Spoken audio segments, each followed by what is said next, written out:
Hello. Good afternoon, everyone. My name is Lance Kuntz. I'm a partner with Claris Law in New York. I have been doing intellectual property law for the past 25 years now. And in the past 8 years or so, I have been helping clients look at the intersection between crypto and intellectual property and advising startups and larger media and entertainment companies. We have a terrific panel today, two very distinguished speakers. Let me start by introducing Catherine. Catherine Stihler is currently the CEO of Creative Commons, but she has a long and distinguished history before that. For 20 years, Catherine was a member of the European Parliament from Scotland. And she has had a career in academia. She was the rector of the University of St. Andrews for a number of years, and also was on the governing body of that university. I believe it was 2020 that you went to the Open Knowledge Foundation, is that right? And then has moved on to Creative Commons. So please welcome Catherine. And to my direct left is Jeremy Drane, JD. JD is currently the CEO of Monax Labs. We were just talking outside. He spent 13 years with PwC, and then in 2014 co-founded the blockchain practice at PwC. He then went from there to help create and build Luca and then Nifty's, and then took some of that experience in founding Monax Labs, which we'll get into what that does, and in particular their suite of creator tools for NFTs, Aspen. So just as a quick framing for me, a lot of times when we talk about NFTs, we will talk about either the content itself in particular, or we talk about the token. As a lawyer, what I often say is that the third component in NFTs, which are the terms of service or the license that's attached, does a lot of the heavy lifting when we try to move content around from party to party using NFTs. But we'll see what JD and Catherine have to say about that. Catherine, let's start with you if we could. Sure, Lance. So 22 years ago, Creative Commons was created by Lawrence Lessig, who's an attorney and has had many other titles over the years. In 2002, Creative Commons set out a suite of standard open source-ish licenses for the world to use, and those have become a predominant standard on the internet for licensing content. Can you just give us a little history about what the problem was that Creative Commons was solving for Web 2.0, and then we can talk a little about the kind of issues that we're looking at for Web 3. Well, thanks, Lance, for giving me an opportunity to talk about Creative Commons. And having run the organisation since 2020, it's been really interesting. We celebrated our 20th anniversary, and going back and looking at the history of it, I mean, the problem that Creative Commons was trying to solve was field sharing online, the fact that you could not share legally. And so what came out of basically a hack between folks in MIT and Harvard was this idea that you could have an alternative, sometimes people call it patch to the copyright system, as a way to be able to address the failings of the copyright system. And so the organization was created, and they took a year of consultation with artists and creators and those who were interested, and came up with a suite of license that enabled creators to choose what they wanted to share in a variety of very openly or maybe more reserved. And so what started out as a problem of American copyright, and the idea then was to get maybe 1 million people to 1 million pieces of content online. There's other problems in other countries with copyright. So it started as an American problem, but then grew this huge global community of lawyers and people who are interested in this. And so we now have like 47 chapters across the world, now 2.5 billion pieces, and this is a conservative estimate, 2.5 billion pieces of content now CC licensed. When it started 1 million to 2.5, I mean, it's an amazing success story. And what created out of this hack ended up becoming a global standard in online sharing. And so it's just fascinating to now run this organization, but also to think about public interest in this space and think about what we can do more of in terms of how we can promote better sharing online. Hope that helps.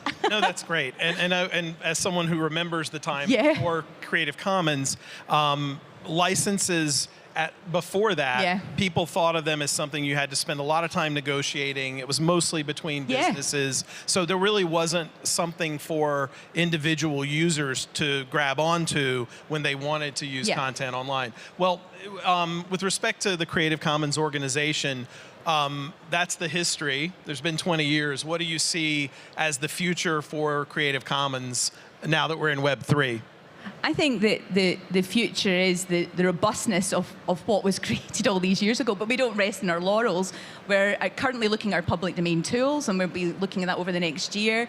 But I also think that what we set out to do, and what we still set out to do, is to enable creators, and we want creators to be compensated. And we see, certainly in the NFT space, creators being compensated in ways that were unimaginable 20 years ago. I often think, what would it look like today if Creative Commons was created 20 years later, and what would be in this space in a different way, perhaps. But I think the robustness of the licenses, the fact that they were legal, they were technically robust, and human usable, was something that was the three factors that I think has led to success, and it's still leading to success today in terms of usability. That's great. Let's hear from Jeremy for a moment. And JD, what is the current status of Monax, and maybe start a little bit though with the history of where you came from. Was I right in saying that when you left Nifty's and then began Monax, that you took some of the lessons from Nifty's when you started Monax? Yes. Monax is a true Gen X blockchain company. So Monax actually started out as Eris Industries back in 2014. And so if you're an OG person, you might remember Eris Industries from back in the day. Preston Byrne was there, Ethan from Cosmos. That company had a perspective that there needed to be a legal framework on top of blockchains, but there really wasn't this understanding about fungible and non-fungible tokens and some of the things that we've learned over time. But Eris turned into Monax, and Monax built a contract management platform. It's sort of like DocuSign with a blockchain back end. And it sort of had a run for a little bit and still is alive. But ultimately what happened was, I was at Nifty's, and it's a big NFT marketplace, and I had co-founded it with a bunch of really cool folks, and we were going to do a project with Playbill. So I don't know if you know Playbill. Like when you go to Broadway, you get your Playbills, right? So they have like just this really great set of historical IP that they wanted to put into NFT containers to sell as digital collectibles. This is January, February, March of 2021. And so I was the guy that was running this, and we got all the way down to legal contracting, and they were like, oh, by the way, we need two things. One, we need to guarantee intellectual property protection, and two, we need to guarantee the royalties. And, you know, that's obviously not something that can be done for a variety of different reasons. And so what ended up happening was I just basically said to my co-founders, we should solve that problem. And they were like, no, we want to do digital collectibles for like Warner Brothers and Matrix and stuff like that. So I ended up leaving Nifty's, and we co-founded Monax Labs, where we were using some of the tools that Monax and Eris had previously built in fungible token use cases in a non-fungible token environment. And so that was kind of what got me into Monax Labs. And then from there, we decided that we were going to create what ultimately now is a Web3 creator platform. So it is separate, and it's not a marketplace. There's more than enough marketplaces out there in NFT land. This is a platform where creators, whether you're an individual creator, a business, a brand, whatever, you can create an NFT business, and all of the tooling is purpose-built to allow you to make money and get legal protections considering the current market structure that is the NFT ecosystem today. And so it's purpose-built, creator-oriented tools, minting tools, subscription tools, royalty tools, membership tools that work on any marketplace but are specifically designed so that creators can make money. And what most people don't know, and it's actually interesting that nobody really has talked about it at all today that I've heard, creators, generally speaking, in the NFT space, year over year, their revenues are down 90%. 9-0, not 9, 90%. In most cases, almost this entire first generation of NFT businesses will be gone by summertime.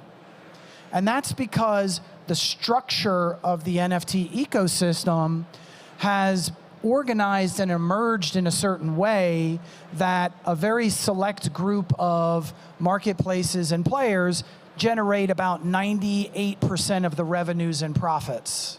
Creators have no recurring revenue model except for dropping another NFT collection, which if you're in the space, you don't really want to do because it hurts your OG collection. And so the business model that creators have today, they don't have the tools to build a sustainable, profitable business.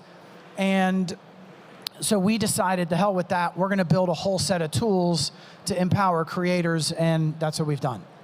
That's great. And the problem that you identified at Nifty's, where a brand or a company or a creator would come and want to do a deal where NFTs are being sold based on their property, I have over the past 2 or 3 years seen that time and time again, that you reach that same inflection point where what they're looking for is protection of their own IP and some ability to control the royalties downstream.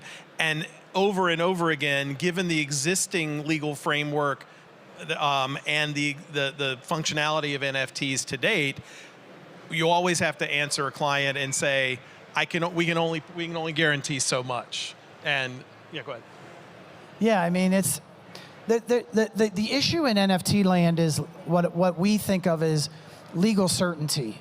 And so this is, what ends up happening is you bring an NFT business to a brand or somebody and you're like, what do you think about investing in NFTs?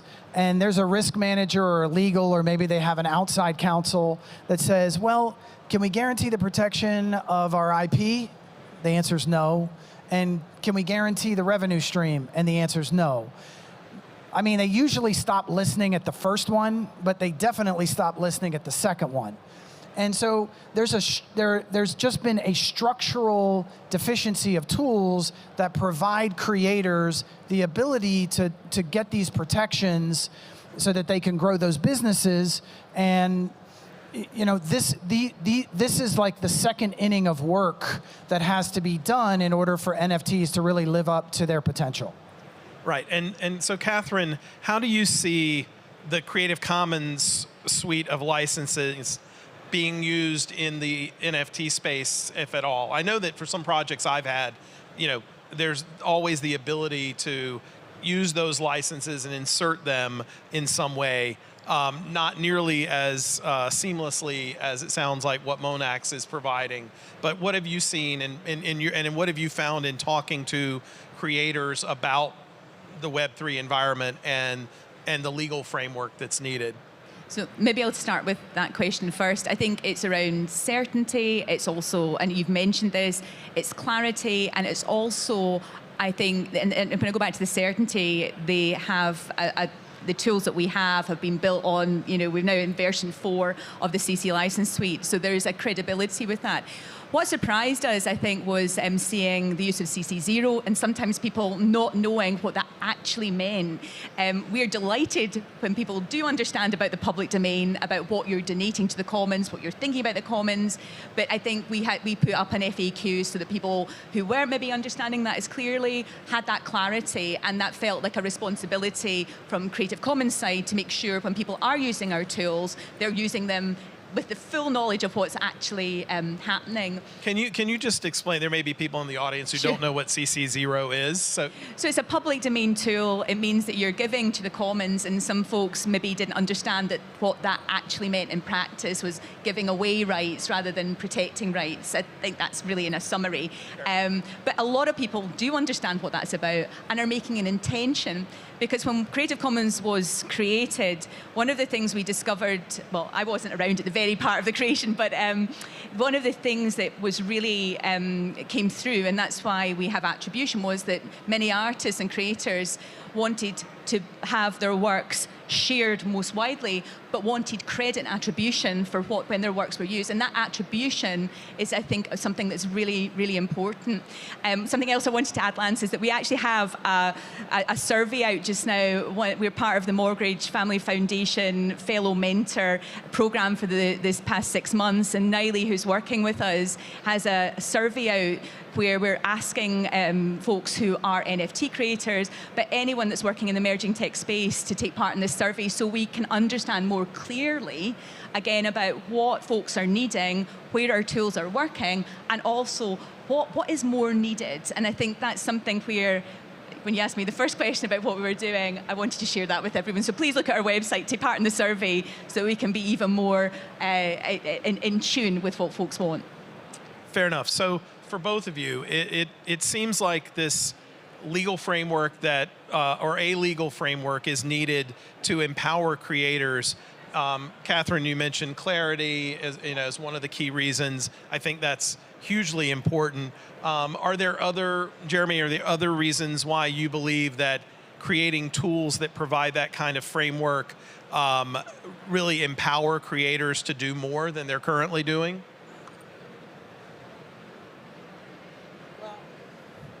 I think when it comes to legal frameworks, I mean, we need legal certainty in order for society at large to accept NFTs as a thing.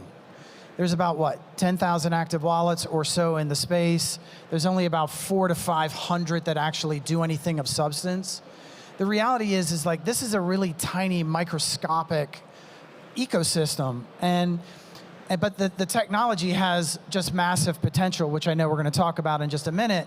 And so I just think that if there are legal frameworks that we can apply, then we should take those steps to put them in place, because that makes the pie bigger for everybody.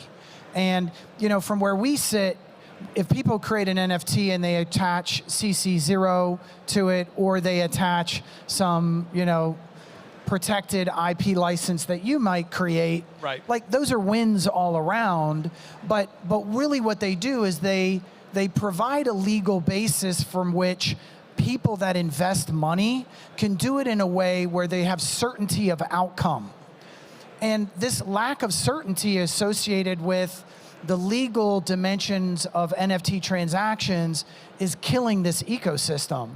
And so we just feel like, the tech is new, it's immature, and we kind of got through the first inning. Now we get into the second inning. It's like, let's solve the legal issues, let's solve some of the revenue issues, and then the technology can be used for a lot greater things than just, say, digital collectibles or art. Yeah. Right. Well, let's talk about that for a moment. Well, let me ask you one question first, which is the tools that you're creating some of them are legal, others are more strictly financial, right? So are those components kind of go hand in hand, though, you would say? Yeah, so the way that we think about it is you look at marketplace structure and how people make money. And then the people that are making money right now are marketplaces, period.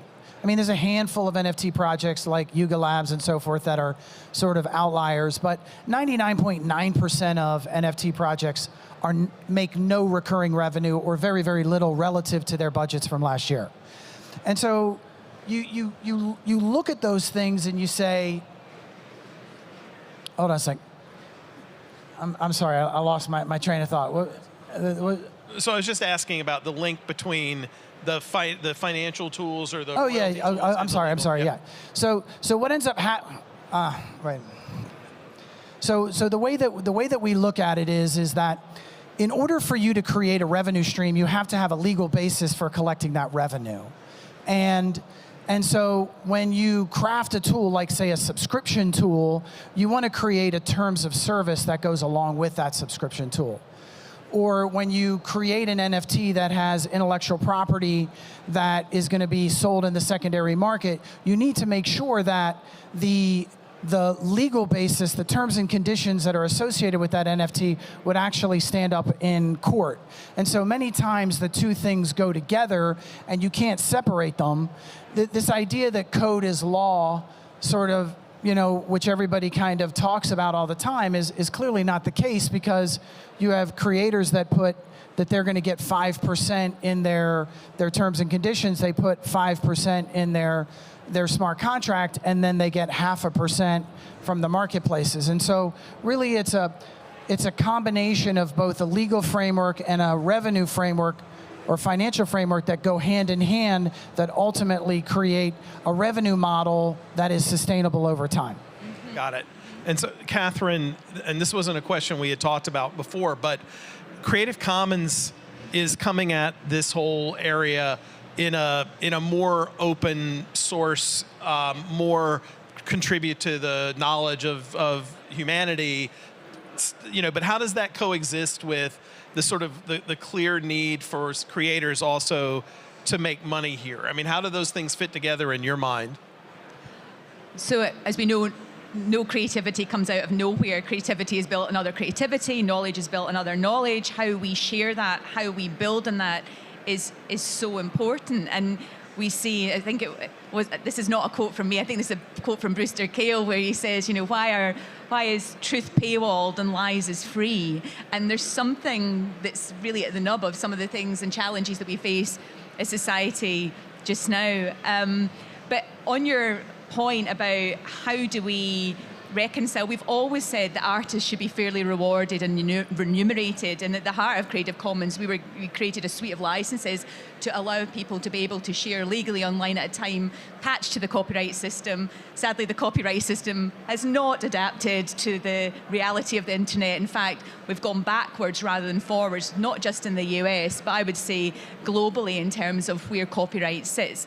What does that mean for us? It means that then the challenges that we are facing, some of the solutions still rely on the tools that were created 20 years ago. Right. And that's, I think, one of the realities of working in a copyright space where the needs and the challenges and the balance. My introduction actually to this whole world was working on an EU copyright reform from 2014 till I left the European Parliament in 2019. And what struck me, and it still strikes me, is that the balance that you need in a copyright system, we just don't have it. If the balance was right, creators across the world will be fairly compensated. What you see is that small minority of folks being able to be compensated through a system where the majority are not being served. And so this remains, I think, one of the biggest challenges, whether it's NFTs or not. Copyright is being applied in these different systems, and those different systems have different challenges, but copyright itself really needs to meet the needs of today rather than yesterday. Right, and how? So if you could fix things with the snap of your finger, like how would you go about that? I mean, you worked in copyright reform. What would be the way you would go about fixing it, or at least steps 1 and 2? So I have if I could dream the dream, in the next 5 years you'd have copyright reform that met the digital age. That is not going to happen. But what I would like to see, particularly as I come from a civil society background, is to see much more action, much more listening to the needs of users, the needs of civil society and have a balance with rights holders, which is not happening at the moment in terms of the lobbying is just one-sided, very much so. Right. I always remark that when I worked in tobacco legislation, my first period of office between 1999 and 2004, I was really not prepared for the kind of lobbying that I saw in terms of copyright. It was much greater than what I had to deal with the tobacco industry. Is that right? Yeah. And I say that quite openly because that is what you have to deal with if you want to try and change what is a system that is not working. And that is a huge challenge. And so open, I'm part of an open movement. The open movement needs to be more organized. I think that other parts of civil society needs to be more organized, but also we have to work with creators and innovators to make sure their voices are heard in debates and discussions. We see the EU AI stuff happening just now, and we see that there's a real challenge around things that we've taken for granted in terms of open source, and so we're working on that as well with others in that space. But huge challenges, Lance. It but is, we've got to meet absolutely. those challenges, and I think that there's almost that there's an exciting time at the moment as we think about AI, both opportunities and the challenges as well. So Right. I want to, one last question I wanted, because we're running low on time, is, and this is for either of you who choose to answer, or both of you.